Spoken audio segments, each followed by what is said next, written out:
Welcome friends. एक बार पुनः आप सभी का हार्दिक स्वागत है हमारे ऑनलाइन प्लेटफॉर्म एमपीएस मोटिवेटर्स पर। Myself Mukesh Kumar Pandey. So well friends, आज के सेशन में हम लेकर हाजिर हैं एमपीएस मोटिवेटर्स के तहत ट्रांसलेशन मेथड्स, हिंदी के अलग अलग एंड विभिन्न वाक्यों को अंग्रेजी में कैसे अनुवाद करेंगे, इसी से रिलेटेड हमारा आज का सेशन रहेगा। तो चलिए आज की शुरुआत करते हैं ट्रांसलेशन मेथड्स में from Hindi sentences to English sentences. देखेंगे तरह तरह के परफेक्ट एंड एप्रोप्रिएट स्ट्रक्चर्स अंग्रेजी में। हिंदी के अलग अलग वाक्यों को देखेंगे और उनका परफेक्ट स्ट्रक्चर देखेंगे, फिर उसको अनुवाद करेंगे। और ये आज का जो हमारा सेशन है ये क्लास 6 से लेकर के +2 तक के स्टूडेंट्स के लिए है, या वैसे भी स्टूडेंट्स जो कम्पिटिटिव एग्जाम्स की प्रिपरेशन कर रहे हैं अपने घर पर बैठ करके, उन सभी के लिए हमारा आज का सेशन एकदम से फ्रूटफुल रहेगा।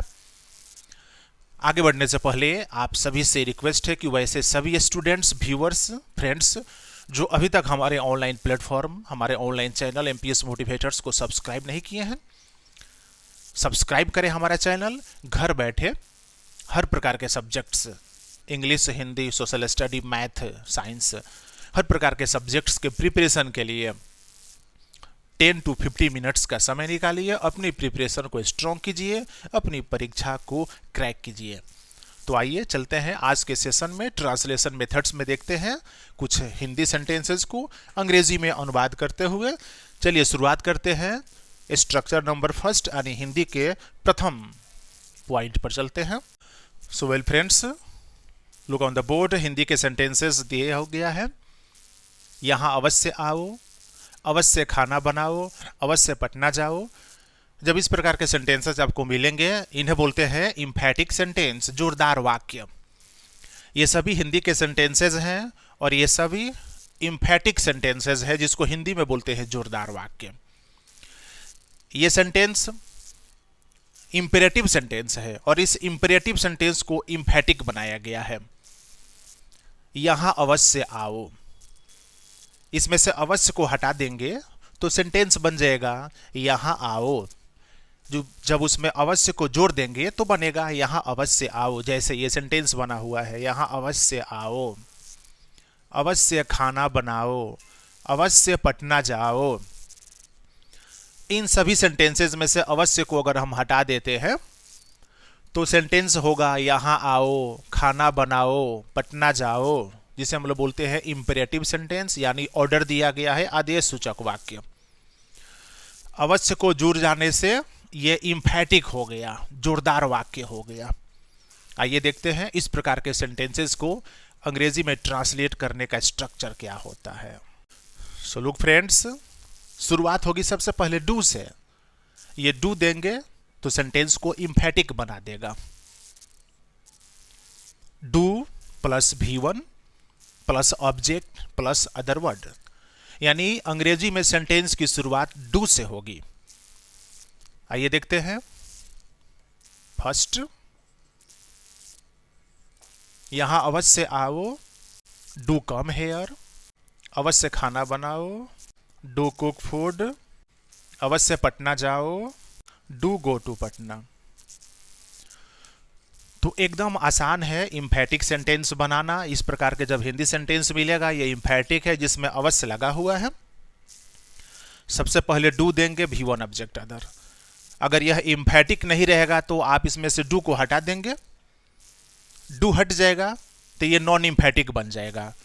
जैसे यहां आओ, कम हेयर, खाना बनाओ, कुक फूड, पटना जाओ, गो टू पटना, तो ये नॉन इम्फैटिक हो गया। अगर इम्फैटिक बनाना है तो अवश्य हिंदी में जोड़ दीजिए, अंग्रेजी के सेंटेंस में डू जोड़ दीजिए, आपका इम्फैटिक सेंटेंस ओके हो गया।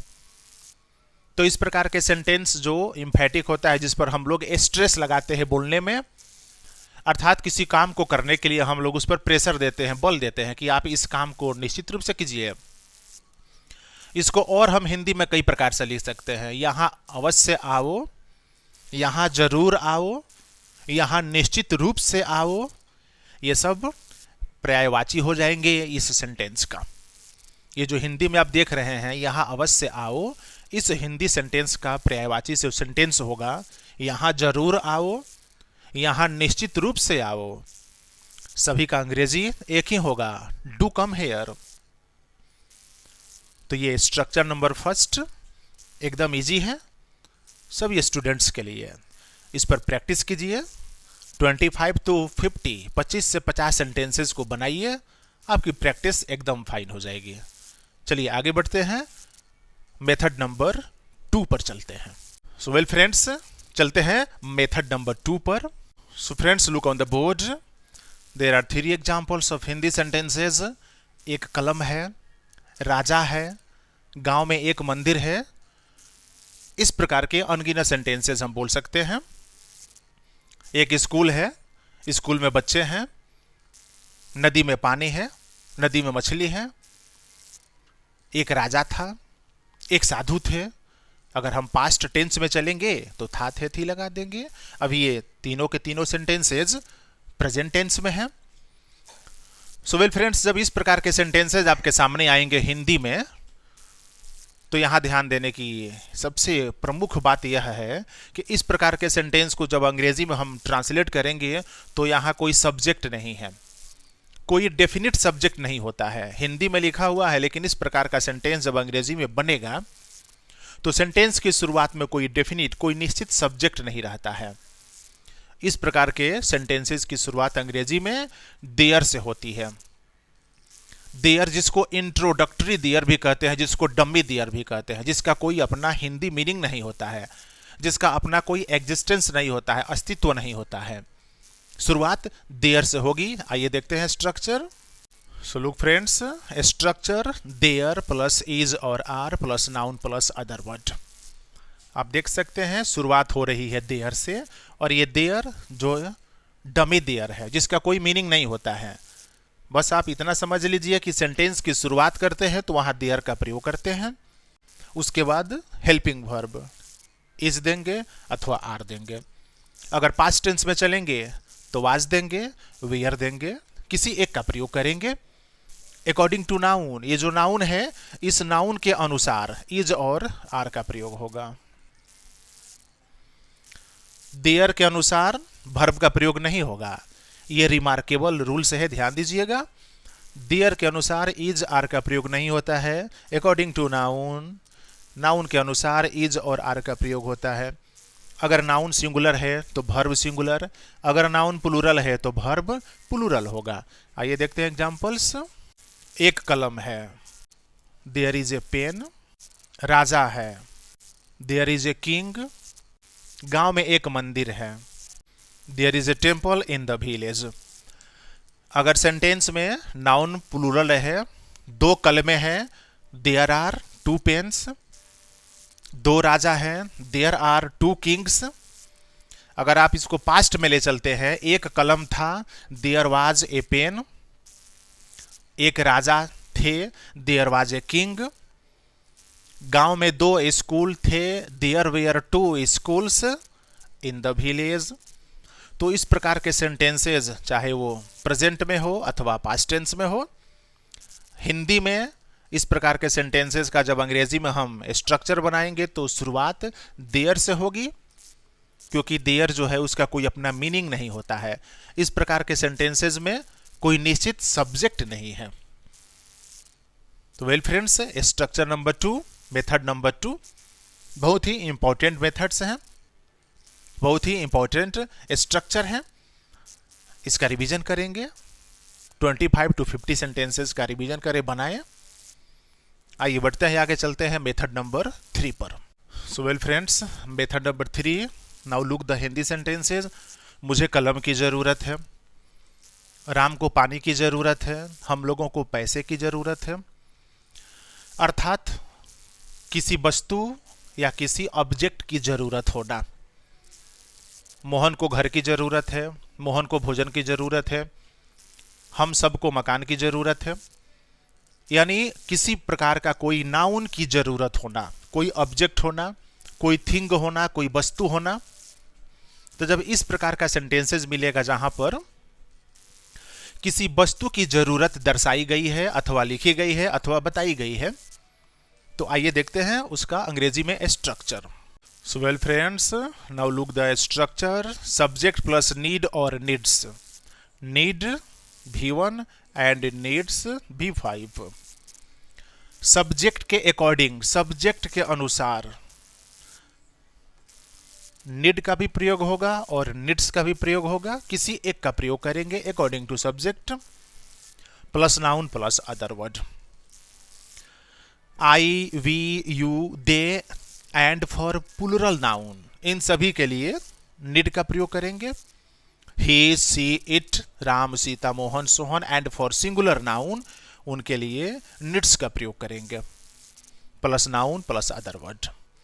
तो किसी वस्तु की जरूरत हो, किसी ऑब्जेक्ट की जरूरत हो, हमारा यही स्ट्रक्चर सबसे सूटेबल है जो काम करेगा। चलिए देखते हैं एग्जाम्पल फर्स्ट। मुझे कलम की जरूरत है। I need a pen. Ram को पानी की जरूरत है।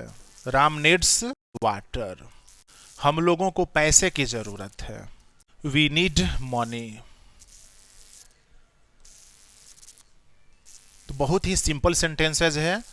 आपको अगर किसी प्रकार की जरूरत हो, किसी ऑब्जेक्ट की, किसी नाउन की, किसी वस्तु की, कोई सामान की, तो आप बेहिचक इस प्रकार के हिंदी सेंटेंसेस को अंग्रेजी में इस प्रकार से ट्रांसलेट कर सकते हैं। इसी में आपको जरूरत होगी किसी काम को करने की। अभी मैंने मेथड नंबर 3 में बताया वस्तु की जरूरत, अब आपको मैं बताऊंगा काम करने की जरूरत। आइए देखते हैं मेथड नंबर 4 में। सो well friends, now look the structure number 4। Point number 4 का है या फिर मेथड नंबर 4। इन सभी सेंटेंसेस में देखेंगे कार्य करने की जरूरत है, मुझे पढ़ाने की जरूरत है। मेथड नंबर 3 में मैंने बताया था वस्तु की जरूरत, अब यहां पर है कार्य करने की जरूरत है। मुझे पढ़ाने की जरूरत है, राम को दौड़ने की जरूरत है, सीता को खाना बनाने की जरूरत है। इस प्रकार से अनगिनत सेंटेंसेज आप बना सकते हैं। आइए देखते हैं structure. So well friends, this is the structure. सबसे पहले सब्जेक्ट देंगे प्लस नीड और नीड्स प्लस इन्फिनेटिव। इस पर ध्यान दीजिए, इन्फिनेटिव। सब्जेक्ट, नीड और needs plus infinitive plus object plus other word. कार्य करने की जरूरत जब होगा तो सब्जेक्ट के साथ नीड और नीड्स में से किसी एक का प्रयोग करेंगे, उसके बाद इन्फिनेटिव देंगे। आइए देखते हैं एग्जांपल्स। मुझे पढ़ाने की जरूरत है। टू टीच इन्फिनेटिव है। आई नीड टू टीच, मुझे पढ़ाने की जरूरत है। राम को दौड़ने की जरूरत है। Ram needs to run. Sita को खाना बनाने की जरूरत है। Sita needs to cook food. तो मेथड नंबर 4 में आपने देखा कार्य करने की जरूरत। किसी प्रकार का कार्य करने की अगर आपको जरूरत आ गई है, महसूस होती है, इस प्रकार के हिंदी सेंटेंसेस को अंग्रेजी में फटाफट ट्रांसलेट करें अथवा बोलें अथवा लिखें। सो वेल फ्रेंड्स, 4 प्रकार के स्ट्रक्चर्स आज के सेशन में आपको एंड सभी हमारे व्यूअर्स जो हैं, सभी स्टूडेंट्स जो क्लास 6 से लेकर के 12th के बीच के हैं, उन सब के लिए एकदम से आज का फ्रूटफुल क्लास है। इन चारों स्ट्रक्चर्स पर आप 10 से 15 मिनट का समय दीजिए। हमारे आज के वीडियो को देखिए और इस पर अपनी सेल्फ प्रैक्टिस कीजिए। 25 से 50 सेंटेंसेस बनाइए प्रत्येक स्ट्रक्चर पर। निश्चित रूप से उम्र भर के लिए यह स्ट्रक्चर आपके माइंड में सेट हो जाएगा और इस पर आपका अंग्रेजी एकदम से स्ट्रांग होगा और फ्रूटफुल होगा। तो वैसे सभी स्टूडेंट्स, व्यूअर्स, फ्रेंड्स, आज के सेशन निश्चित रूप से देखिए, समय निकालिए, सेशन को देखिए, लाइक कीजिए, पॉजिटिव कमेंट कीजिए। वैसे सभी फ्रेंड्स जो अभी तक हमारे ऑनलाइन चैनल को सब्सक्राइब नहीं किए हैं, सब्सक्राइब कीजिए हमारा चैनल, बेल आइकन को दबाइए, जिससे कि सबसे पहले नोटिफिकेशन आप तक पहुंचे। प्रतिदिन जो हमारे चैनल के माध्यम से जो क्लासेस अलग अलग चैप्टर्स आते हैं, अपलोड होते हैं, आपके पास नोटिफिकेशन के माध्यम से पहुंचेंगे। देखिए हमारा चैनल एमपीएस मोटिवेटर्स, अपनी तैयारी को और स्ट्रांग कीजिए। मिलते हैं नेक्स्ट सेशन में इस तरह के कुछ और इम्पोर्टेंट हिंदी सेंटेंसेस को अंग्रेजी में अनुवाद करते हुए। देखते रहिए MPS motivators. Thank you very much.